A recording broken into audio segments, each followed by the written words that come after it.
Tous les livres ne sont pas éternels. La phrase est un peu bizarre, mais vous allez comprendre où je vais en venir. Si un jour vous avez envie de lire Harry Potter, mettons vous n'avez jamais lu Harry Potter de votre vie, vous pouvez aller dans n'importe quelle librairie, n'importe quelle grande surface qui vend des livres, n'importe quelle bibliothèque, vous trouverez Harry Potter. La guerre des clans, c'est pareil. Hunger Games, c'est pareil. Vous allez à la Fnac, vous êtes assuré de le trouver. N'importe quel rayon jeunesse d'une librairie, vous allez trouver Hunger Games. Je rappelle, rayon jeunesse, Hunger Games, t'as rien à y faire, mais c'est pas le sujet. Pourquoi?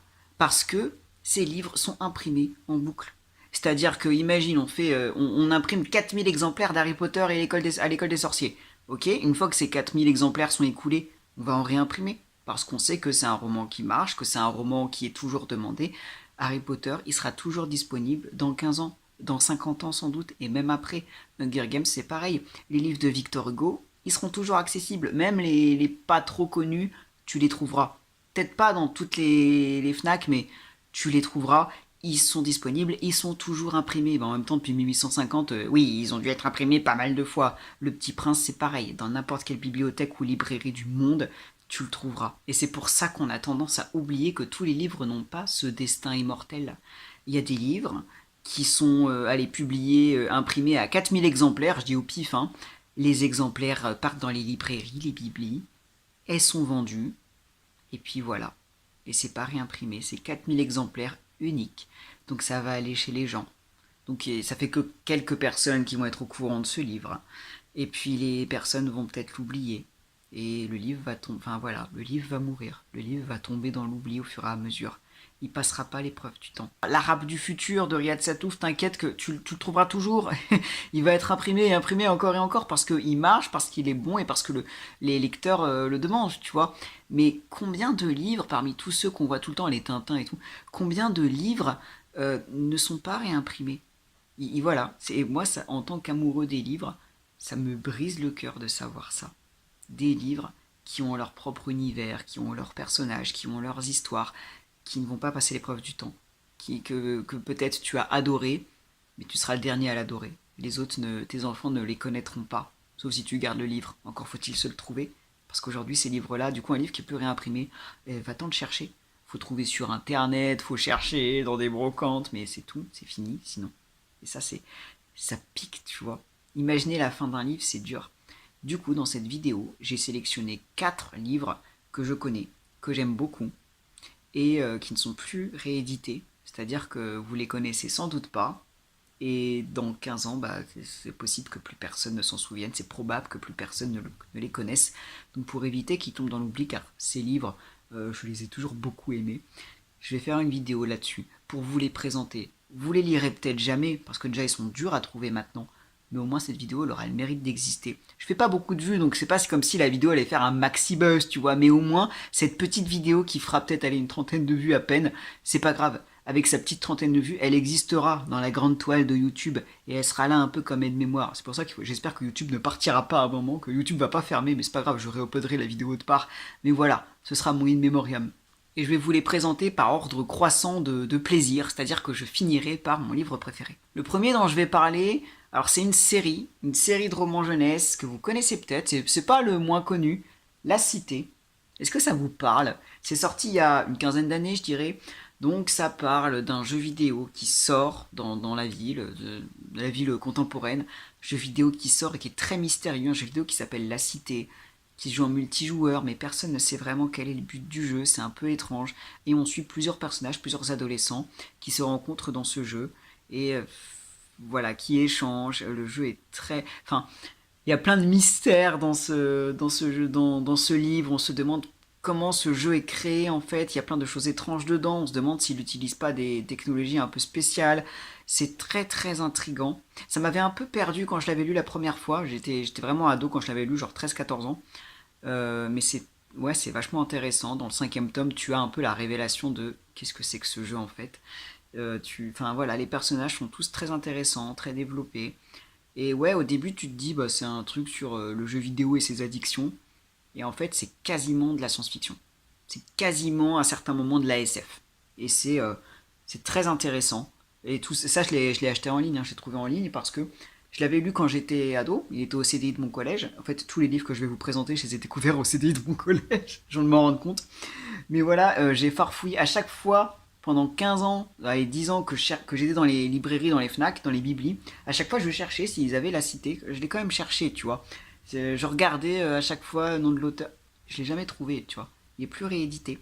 Il a eu son petit buzz quand même à sa sortie, enfin petit, hein, mais quand même c'était une série, donc forcément les séries de tomes sur plusieurs années, bah t'en entends plus parler. Mais aujourd'hui tu le trouves plus.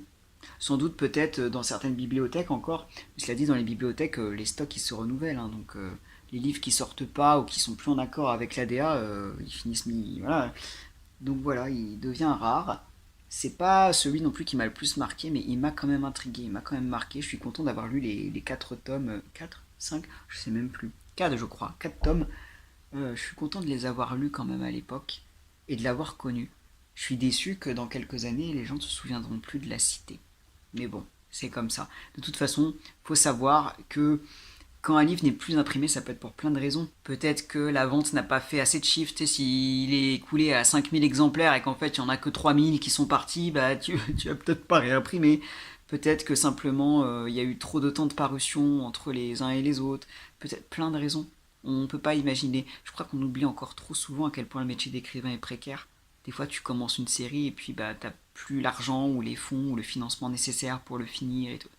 Enfin, voilà, c'est toujours compliqué, mais c'est toujours triste. Même un livre que t'aimes pas, même des livres que j'aime pas du tout, genre Harry Potter et l'enfant maudit ou tous les livres de Frédéric Beigbeder, même si je les aime pas, ça me ferait mal de voir un livre détruit, tu vois.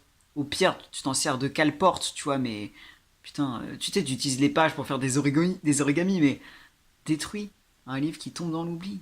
C'est dur. Enfin, pour certains. Backbader, on s'en fout, mais quand même, La Cité, ça mérite un peu.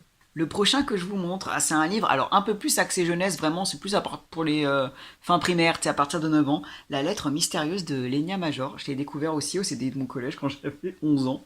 Et c'est vraiment bien. J'ai mis un temps incroyable à le retrouver. Celui-là, je crois que je l'ai trouvé il y a moins d'un an. Hein. Je l'ai retrouvé il y a moins d'un an, bah, sur internet, hein, évidemment. Donc, une gamine de CM1 qui trouve une lettre d'amour dans son casier. Elle n'arrive pas à savoir qui est l'auteur, donc elle va interroger tous les garçons de sa classe pour savoir un petit peu qui est l'admirateur secret, et de se dire même, est-ce que c'est une blague d'ailleurs. Et c'est assez amusant parce que chacun des garçons de la classe a une personnalité très affichée et très différente. J'aime bien l'héroïne parce que l'héroïne, c'est une grande en taille, tu vois, c'est la grande qu'il y avait dans toutes les écoles, tu sais, celle qu'on surnomme la grande perche. Et c'est intéressant en fait d'avoir une héroïne comme ça, qui est pas spécialement, j'allais dire pas spécialement féminine, bon elle est en CM1 donc c'est pas. Mais tu vois, une héroïne voilà qui est un peu, sans être brutale, mais voilà, qui est un peu. Qui est pas la plus délicate, qui est une grande, voilà, qu'on surnomme la girafe et tout. Il n'y a pas beaucoup d'héroïnes jeunesse, je trouve, qui ont ce caractère et cette personne, ce design. Donc c'est déjà sympa. L'écriture est vachement sympa. En fait, c'est pas un maxi classique, un super best-seller, ça se lit très vite, c'est vraiment axé pour enfants. Comme je vous l'ai souvent dit, c'est pas parce que c'est pour enfants que c'est nul. L'écriture elle est très sympa, c'est très drôle, c'est très bien écrit, tu devines assez vite qui est l'amoureux de la jeune fille, parce qu'au début, tu sais, elle fait le listing de tous les garçons de la classe, elle passe sur un des garçons, mais elle se dit non, bah non, c'est pas possible pour X raisons, mais bon, ça aurait été bien quand même. Et elle nous décrit ce garçon, elle le décrit très bien d'ailleurs, on comprend bien pourquoi c'est lui l'amoureux. Et voilà, je vous spoile pas parce on se doute bien que oui, bah à la fin ça va évidemment être lui. Mais non, c'est bien écrit. Et quand je l'ai relu, alors que j'ai 25 ans, tu vois, ça fait 14 ans, je l'ai relu avec tout autant de plaisir, tu vois. Enfin, non, c'est très sympa. Et je suis un peu attristé qu'il soit plus. Il pourrait plaire à tellement de gens, tellement d'enfants, et de moins enfants aussi. Je suis un peu déçu qu'il ait pas passé la postérité. Je suis très content d'avoir la version, mais je sais pas si vous l'avez déjà, si vous le connaissez, mais ouais, c'est La lettre mystérieuse. Tu vois, c'est un petit bouquin qui paye pas de mine. Je l'ai lu quand j'étais jeune. Bah, je m'en souviens encore, tu vois.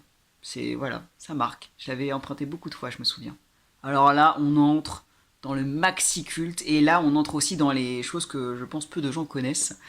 Si je vous dis La Rose écarlate, vous allez me dire, bah il est con, Salomon, La Rose écarlate, c'est encore imprimé, c'est des BD super. D'ailleurs, l'autrice est décédée il y a pas très longtemps, donc c'est triste à elle.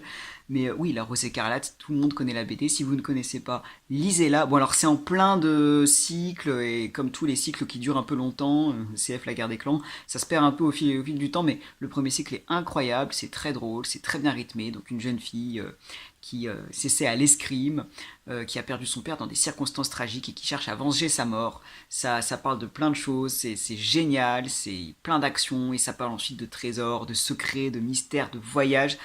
Est-ce que vous saviez que ça a été adapté en roman? Ah bah là je crois que je vous ai cloué le bec, non? On appelle ça une novélisation. En général, c'est plutôt les livres qu'on adapte en BD ou alors en film.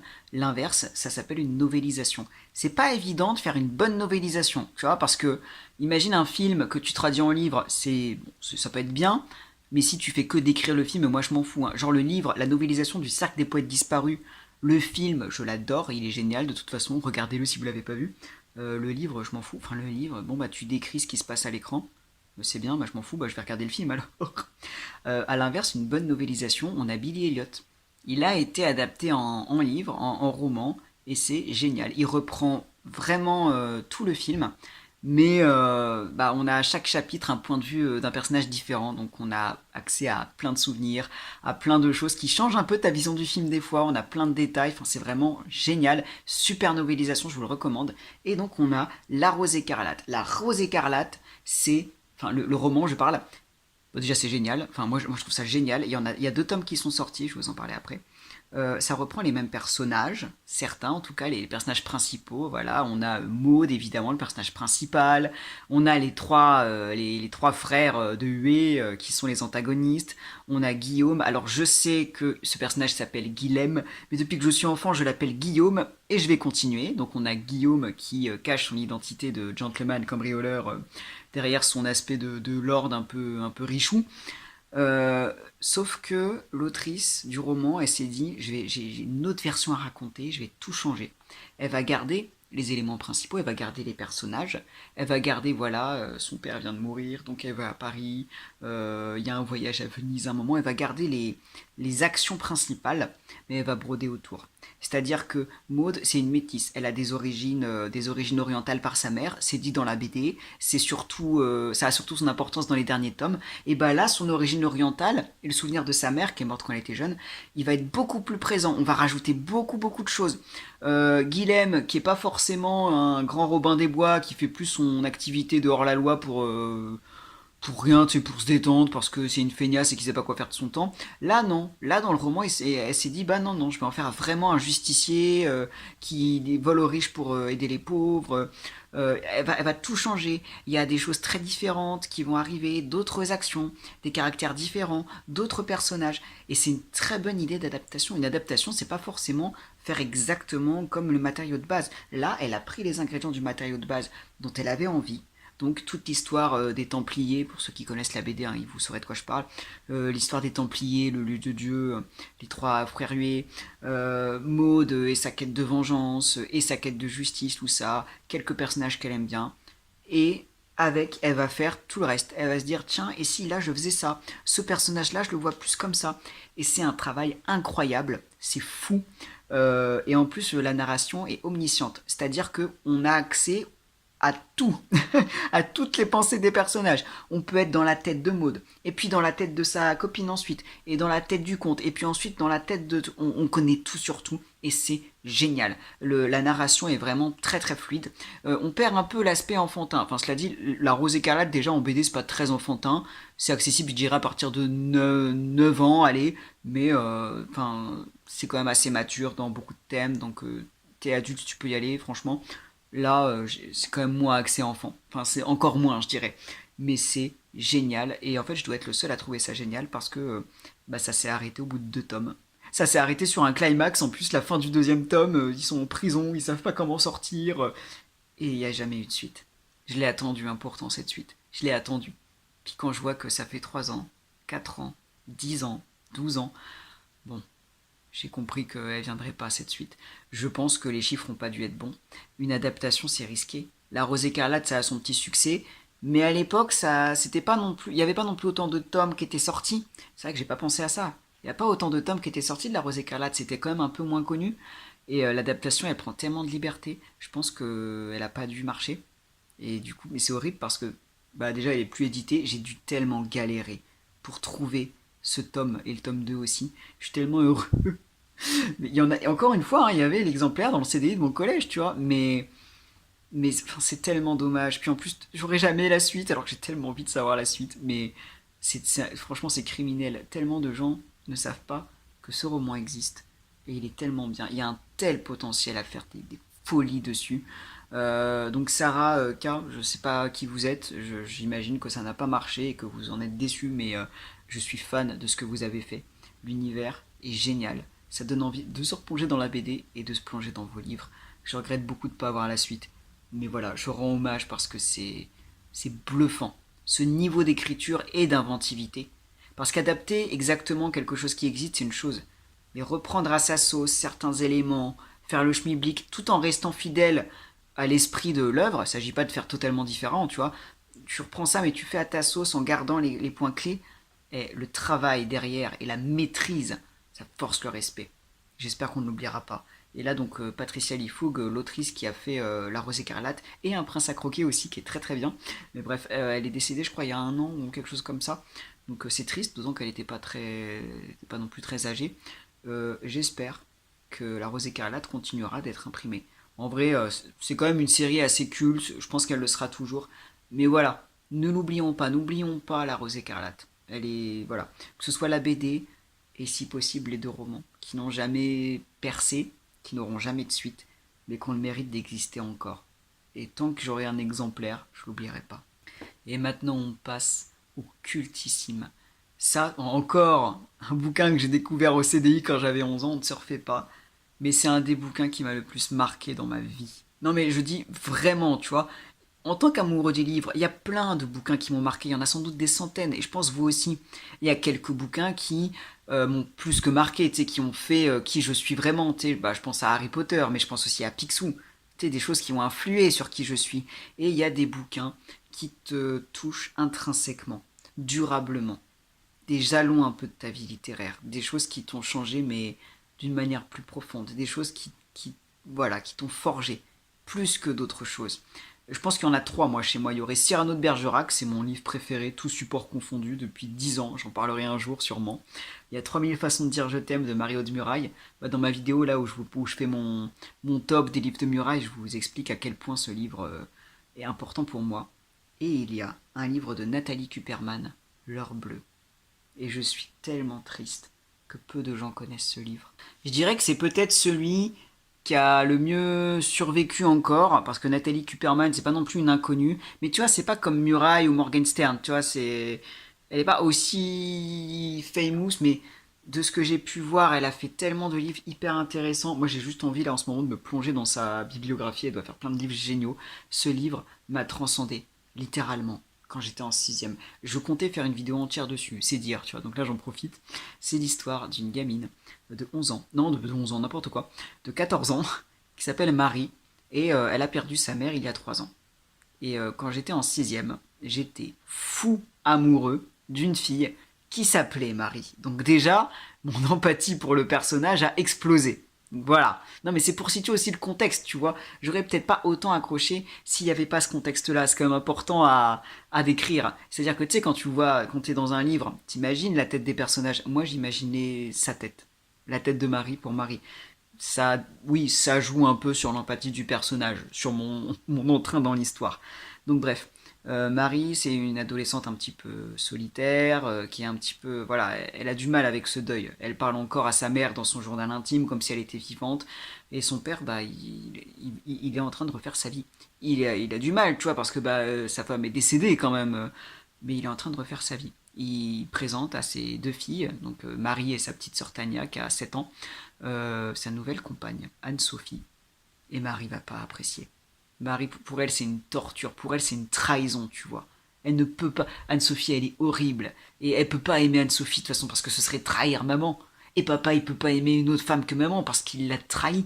Et c'est extrêmement triste déjà. Et surtout, enfin voilà, c'est un bouquin sur le deuil, sur l'acceptation du deuil, l'acceptation que la vie doit continuer. Et un truc brillant, c'est que quand je l'ai lu, Anne-Sophie, la nouvelle compagne du père, je la détestais. Parce qu'elle était fausse, elle était hypocrite, elle arrive avec son brushing, avec ses bracelets, vraiment tu ne peux pas la saquer. Bah quand je l'ai relu, il y a 2 ans je dirais, je crois que je l'ai lu il y a 1 an et demi à peu près, j'ai réussi à le retrouver. Quand je l'ai lu avec un regard d'adulte, j'ai compris qu'Anne-Sophie elle était pas méchante. En fait, on est dans un point de vue interne. C'est Marie qui raconte l'histoire, on a son point de vue. Et de son point de vue, évidemment, que Anne-Sophie a l'air fausse. Que quand elle rigole, ça sonne faux. Qu'elle est hypocrite, qu'elle essaie de faire sa gentille auprès de la petite sœur. Quand tu le lis avec un regard adulte, tu comprends qu'Anne-Sophie, elle veut rien de mal. Elle veut juste s'intégrer comme elle peut dans une famille qui a subi un deuil quand même dur. C'est dur de prendre la place du mort. Déjà, je pense qu'arriver dans une famille, tu sais, d'être la belle-mère ou le beau-père, ça doit pas être évident. Mais en plus, quand le parent d'origine est mort, ça doit être terriblement dur. Anne-Sophie, non, c'est quelqu'un de bien, qui a envie de bien faire. Et ça, je l'avais pas compris quand j'étais petit. Et voilà, enfin, Marie, elle est, c'est très poignant. L'écriture est très belle. Et tu vois, il y a des livres que t'as lus quand t'es enfant. Quand tu les relis ensuite, quand t'es ado, quand t'es adulte, t'es un peu déçu. T'en as gardé un souvenir tellement incroyable et quand tu le relis, t'es en mode ah, c'est pas si incroyable que ça finalement avec le recul. Là, quand je l'ai relu quand j'étais adulte, alors évidemment, je n'imaginais plus les personnages pareils. Mon premier amour de jeunesse est passé depuis le temps quand même. Donc voilà, le mot Marie ne m'évoquait plus forcément grand chose. Et pourtant, tu sais, j'avais un peu peur. Je me suis dit, ça se trouve, le bouquin, je vais me dire, bon bah voilà, c'est passé. Bah en fait, l'écriture, je m'étais pas rendu compte à l'époque à quel point elle était géniale. Je m'en rends d'autant plus compte maintenant. L'heure bleue, je vous ai même pas parlé du titre, hein, l'heure bleue c'est le nom du parfum de la maman de Marie. Le parfum qu'elle garde, il a plus d'odeur, hein, il a tourné avec le temps, mais elle le garde quand même. Parce que c'est le souvenir de sa maman, parce que c'est l'odeur de sa maman. Enfin, il y a un côté vraiment sur le deuil, je vous dis, c'est une gamine qui est très touchante. L'écriture est incroyable en fait. On s'en rend pas compte. Je comprends pas pourquoi ce livre n'a pas eu le succès qu'il mérite. Il devrait être présent au même titre que les livres de Muraille. Franchement, pour moi, c'est à niveau égal. Il devrait être imprimé et imprimé encore.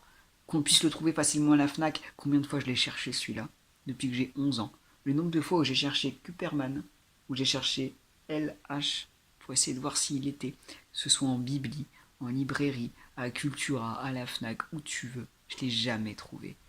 Un livre qui n'est pas imprimé, c'est un sacrilège. Ce bouquin, je te jure, des fois, je me revois quand j'avais 11 ans, des fois, je devais faire une pause dans ma lecture pour reprendre mes esprits. Tellement il y avait d'émotions dedans. Et ça me fend le cœur de me dire que dans quelques années, dans 10 ans, dans 15 ans, et puis il y aura peut-être plus personne saura qu'il est là, tu vois, et il existera juste dans une obscure bibliographie Wikipédia de l'auteur. Ça me fend le cœur. À un moment, dans le livre, Marie, elle pète un câble, encore une fois, elle a beaucoup de colère contre Anne-Sophie, ce qu'on peut comprendre, tu vois, et elle finit par tomber malade, et elle va jusqu'à l'hôpital. Et j'avais pas compris trop à l'époque, j'étais en mode, ouais, elle doit être sacrément malade, ouais, elle doit être en colère. Et en fait, quand tu le lis en tant qu'adulte, tu comprends qu'en fait, elle est en dépression. Qu'en fait, voilà, le deuil de sa maman la rattrape. Elle ne peut plus gérer les émotions, mais si elle va à l'hôpital, si, enfin, c'est décrit dans un semi-délire parce qu'elle est abrutie de médicaments, quoi. Tu comprends que non. Elle est tombée dans la dépression. Et la dépression infantile, c'est plus fréquent que ce qu'on croit. Et c'est d'autant plus compliqué à gérer, évidemment, parce que la personnalité est encore immature. Elle est en dépression. C'est par la dépression qu'elle passe. Pour ensuite revenir dans le monde des vivants, littéralement, et comprendre que sa maman est morte, quoi qu'elle puisse faire, et que la vie va continuer.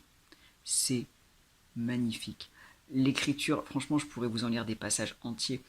L'écriture, elle est très métaphorique.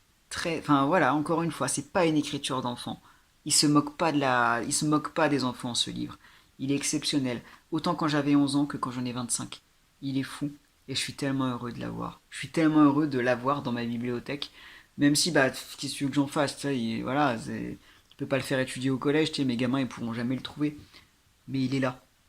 Et il a le mérite d'exister. Et je suis triste qu'il y ait que moi, en fait, pour m'en souvenir. J'ai l'impression, enfin, il y en a peut-être qui le connaissent encore, tu vois, mais il y aura jamais de booktubeurs qui feront vraiment de review là-dessus, tu vois. Pourtant, j'ai cherché. Il y aura pas de.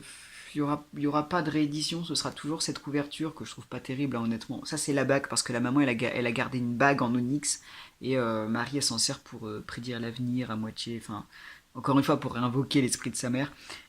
Mais c'est fini et ça me désespère. Je ne veux pas que l'heure bleue soit oubliée. Moi, je l'oublierai pas. Je vous ai dit, c'est un des livres. Franchement, c'est un des livres qui m'a vraiment forgé, qui a forgé mon âme, quoi, presque.